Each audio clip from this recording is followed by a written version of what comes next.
kufurahi na kucheka. Anenda mbara yuko na benzake, huku mwenzake wa damu moja yuko naanguka kule hakuna kumlokota. Mtaonaka tu kama sio leo. Na ilishaanza zamani. Pima miaka leo. Beba atafanya hata group, sio magrupu na vuma. Mgrupu akali ya familia muone ni bangapi watajiunga sana kuona ni kitu cha lazima. Mungu anapenda aishi peke yake, aishi tu yeye mwenyewe, haaminie mtu mwingine sema na yeye ni mtu. Hapana. Ile kitu kama kinaanza nje, kikiingia mkanisa, dunia inachoma moto sasa. Haleluya. Wewe unapenda kufundisha nini? Si shetani eko na teka mteko wa kuwaya watumishi wake. Kitu kimoja tu kikubwa, Bakristo kutokuamini mchungaji wao.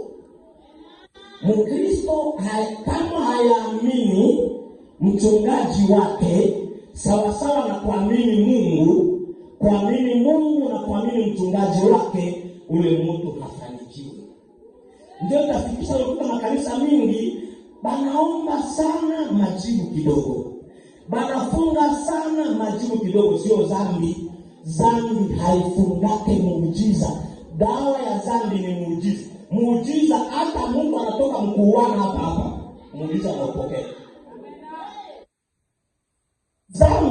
Dhambi haifunge muujiza kufanyika. Inaweza maombi inafungwa, muujiza utafungiwa hapa. Sasa mtu hayatubu, wewe kangia leo unakona. Haishatubu hapana. Kula alitoka, alikuwa anafanya vitu vingine viwezekana, nyingine magonjwa yalimkamata kwa sababu alifanya ile fulani.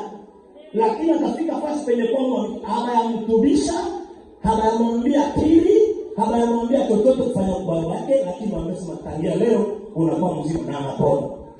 Kumbe dhambi haizuii mkono wa Mungu kufanya muujiza. Kama patiwa kuaminiana. Ukishaamini mtumishi wa Mungu na ukaamini Mungu, hata ukiwa na makosa unaona muujiza wa Mungu. Unanielewa? Piga makofi. Sema Yesu ni Bwana. Nilisema hivi kitu kitaanza nje kitaingia makanisa. Na kilishaingia makanisa mengine. Nilisema makanisa mingi ilisharudishwa sasa vile mimi nilijua. Nilikuwa na wabangu wa kiroho benye kama kisimama hapa utaamini mara 5. Siku moja unaamini tena mpaka iseko na ubiri. Lakini utakuta kazi balifanya na kazi balienda nayo ikaenda kwa nguvu na iwezekana. Juu ya nini? Inawezekana mchungaji anasimama hapa, eko nafundisha, eko na ubiri, bado beko naongea maneno yako kule. Au beko na mkritike mule.